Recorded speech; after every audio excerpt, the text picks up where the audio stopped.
Hey, how are you doing? This is Mr. Gilbert from Federal Primary Kalapagani English Department. And this is Mr. Carr from the Penable Primary Kalapagani English Department. Hey! In our video cast for today, Mr. Carr and I would like to present to you a very Merry Christmas special! Yeah, we would like to share a short story using Reader's Theater. Yeah, some benefits. I love it. This is one of my favorite things I love to do. Yes, and it is entitled The Christmas Carol by Charles Dickens. Yeah, that is totally right. Let's get it down to it. What? Woo!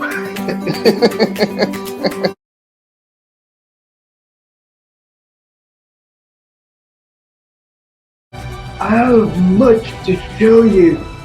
Grab onto my robe. Hurry! We cannot be late. Scrooge touched the hem of the fairy's robe. The bedroom vanished, and Scrooge found himself on a busy, snowy street. There were many people shopping for last-minute gifts. The stores were still open.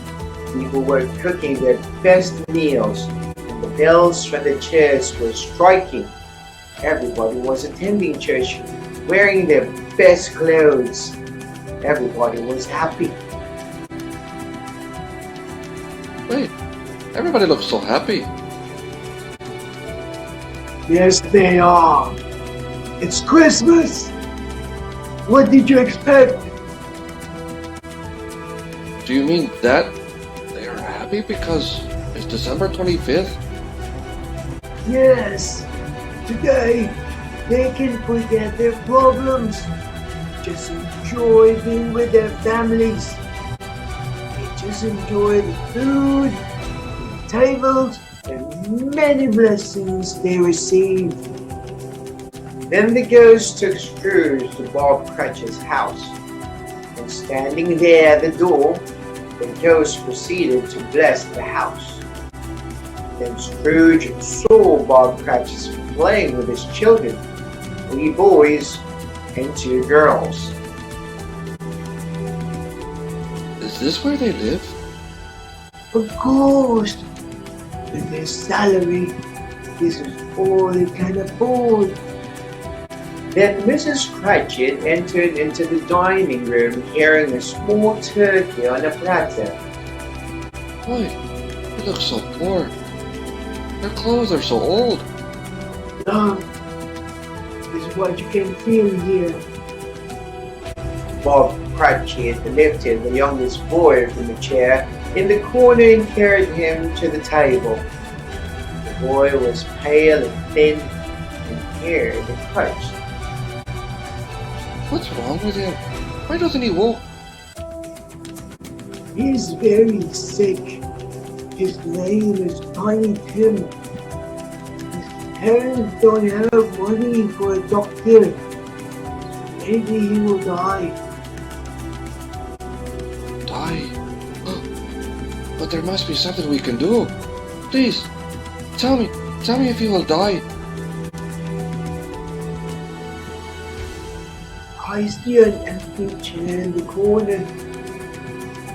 If the future is not changed, you will certainly die. No! But do you care anyway? What will diminish the world's population? At that moment, Scrooge realized that those were his own words. He felt sorry for himself. Then he heard his name. Mr. Scrooge! Thanks to Mr. Scrooge, we're having this dinner. I wish I could see him to thank him personally. Dear children, it's Christmas. I know, darling.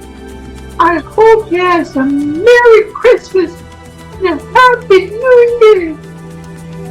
Let's have a toast for our Christmas and for Mr. Scrooge.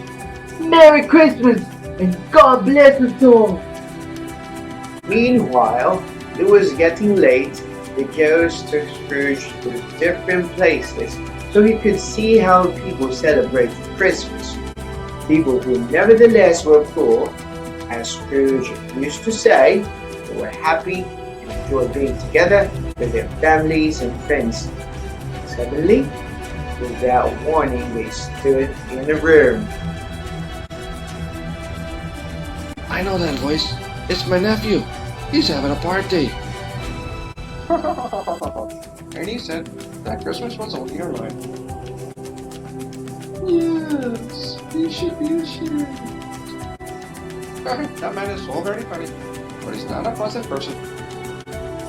You told me that he was very rich. Oh, I got it. This mouth is useless. He doesn't do anything with his money. He didn't come to eat with us tonight because he's busy counting his money.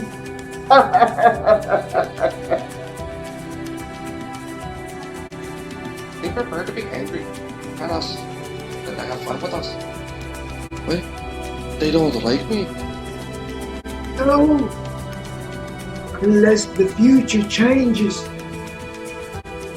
How can I change the future? The room disappeared and they continued their journey. They visited many countries. They traveled to faraway lands. They visited the sick people who felt happy, poor people who felt rich, shelter where people felt hope. It was a long night, and everything happened in just one night. Then the ghost of Christmas present was gone. Oh, man, I'm in my own bed again.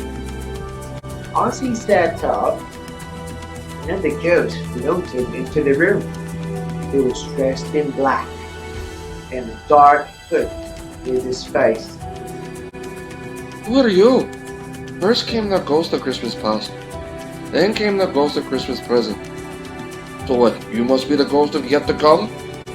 Are you here to show me the future? And how it can be changed? The ghost said nothing. He just gestured toward the door. Scrooge followed him to the street in front of his office. 3 men stood out front, talking and shaking their heads. Wait, I know them. I do business with them. We're friends. These men are like me, even if my own nephew doesn't. What are they saying about me? Poor old Scrooge. You know, I feel sorry for him. He told me he's very sick. Who's taking care of him? No one. You know that he always liked to be alone. He doesn't have friends either. The ghost started walking and Scrooge followed him down the street. Then they arrived at a tiny house. We've been here before. This is Cratchit's house. The ghost took Scrooge into the bedroom. There was Mr. Bob Cratchit sitting beside his son's bed. He was very sick. Why is he crying? The last time I was here, he was so happy. Sleeping in bed was the little kid, but he was thinner and very pale. Mrs. Cratchit came into the bedroom. What are we going to do? Did you ask Mr. Scrooge for help?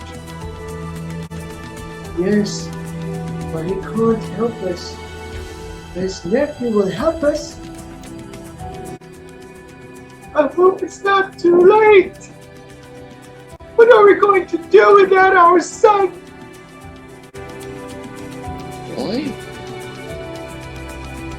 Tell me what's wrong with the little boy. Is he going to be... Is he going to die? Oi, what can we do to help him? Please, talk to me! The ghost did not answer. Then everything turned dark, and Scrooge appeared in a foggy and cold place. Wait, where are we? This is a cemetery. Why'd you bring me here? The ghost shows Scrooge a grave. Before I get near that gravestone, tell me, is this the image of what is to be, or is just the image of what it can be? The ghost did not answer. Then Scrooge went to see the grave. Engraved on the headstone was the name, Ebenezer Scrooge. Scrooge fell to his knees. No! Ghost, listen to me. I've changed. You don't have to show me this anymore. I've lost hope. Please, please, tell me where I can do to change everything that you've shown me. I will honor Christmas in my heart. I will live in the past, in the present, and in the future. I will not forget the lessons of all the ghosts that have taught me. Oh, please, please, please. I can erase my name. Can you please erase my name from the grave? In his anguish, he took the ghost's hand, but the ghost rejected him, and Scrooge woke up in his bed. Oi, thank you. I've been given another chance. I don't know what the day is, or how long I've been with the ghost. I feel like a child, but I don't care. I want to be a child again. Then he heard the church bell striking. Then he saw a boy in the street and shouted, Oh, wonderful. Hey, you, over there. What's today?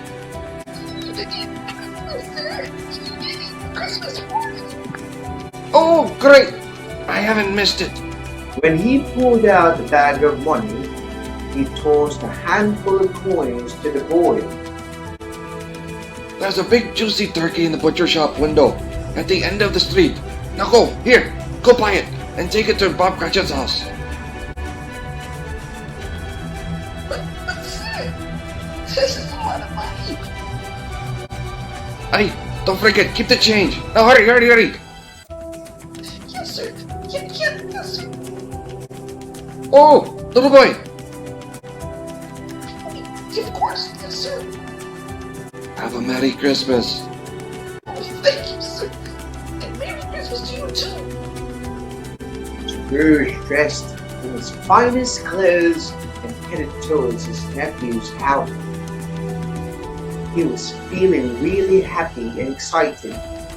He waved to everybody in the street and treated everybody nicely. Here, kids, take this money. Go buy some candy. Thank you, sir. Merry Christmas! Then Scrooge reached his nephew's house. His nephew was surprised to see him. Uncle, I'm so very happy to see you. I'm very glad that you were able to change your mind about Christmas dinner. Come on, celebrate the holidays with us. Ah, yes, thank you for accepting me. His nephew's wife sat an extra place at the table. After dinner, Scrooge said a few words. Why, thank you again. I can't thank you enough. I've never eaten a more delicious meal, but I have to go now. I have some other things I got to do. And Scrooge headed to Bob Cratchit's house. Mrs. Cratchit opened the door, and she couldn't believe her eyes when she saw Mr. Scrooge standing in front of her. Why, Mr. Scrooge! What a surprise! I want to thank you for the wonderful turkey! Ah, it was my pleasure. Mr. Scrooge, please come in. Cratchit, you've been working long hours without complaining for many years. I'm raising your salary, and I'll also help support your family. Oh, thank you, Mr. Scrooge. You're so generous. Merry Christmas! Scrooge did more than what he said he would do. He took care of Tiny Tim, as a second father would do. Some people out to see how he changed, but he didn't care. Scrooge never saw the ghosts again. He had many friends and was always close to his family.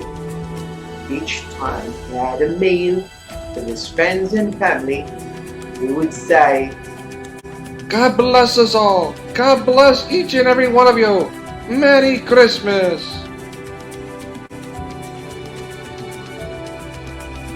The end. Merry Christmas. Woo! Alright, cool. Alright, so, man, wasn't that so much fun? Oh my gosh, I love that story. It's such a great story. It's been around from generations to generations, and it never changes, but it just gets you right in the heart, and it's too awesome. And that's what Reader Theater is all about. It can be performed with many different kinds of literature, using picture books, storybooks, parts of the novel, so you can take just a little excerpt out of like a big story, a long story. You can use poetry, folk tales, works in nonfiction, newspapers, magazine articles, man, anything. You can use anything underneath the sun, and it is so awesome as long as it has a story to it, that you can read the story and then you can really just get into it and have so much fun. And that's what you guys got to see, is we really got into this story and we really put our own personality into it. And that's what Reading Theater is all about. Yeah, that's right. That is totally right. And look for a literature that is interesting or has compelling content, has a strong storyline, interesting characters, conflict, plot, action, and humor. Okay. And of course uses dialogue. It is not filled with descriptive passages, and it flows as a steady pace. Woo! Yeah, that's right. It has to have a good flow to it. And that's what makes the Reading Theater is being able to work off each other. But anyway, you know what? I can go on this for hours, as you guys can see. I get really excited about this. But that is, unfortunately, we have no more time left for our amazing English Corner. We really hope you guys enjoyed our podcast of The Christmas Carol. Yeah, that's right. And of course, we want to say Merry Christmas. See you once again for another edition of our video podcasting. And hey, don't forget, Happy New Year!